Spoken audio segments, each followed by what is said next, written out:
Guys বৃষ্টি বেড়ে গেছিল, তাই ভিডিও অফ করে দিয়েছিলাম, কারণ আমার ফোন ওয়াটারপ্রুফ না, বৃষ্টিতে ভিজে ফোনে ক্ষতি হবে, তাই আর কি ফোন অফ করে দিয়েছিলাম। তো আবার স্টার্ট করলাম, বৃষ্টি অল্প একটু কমছে। তো এরকম করে বৃষ্টি হচ্ছে, আমাদের পরিস্থিতি অনেকটাই খারাপ হয়ে যাবে, দেখতেই পারতেছো।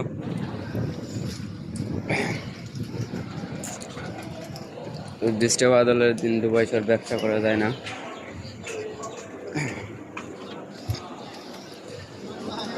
তো আমি আসছি দুবাই থেকে, মোহাম্মদ বাইজিদ মিয়া, এবং আমাদের সাথে আরও অনেকেই আছে। আমরা 4 ভাই থাকি একসাথে।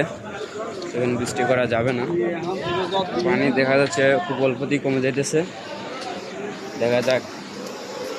তো দেখতেছো গাইস, এই জুতা চলে যাচ্ছে কার, জুতা ধরেন, জুতা ধরেন। দেখতেছো গাইস, আল্লাহ হাফেজ গাইস।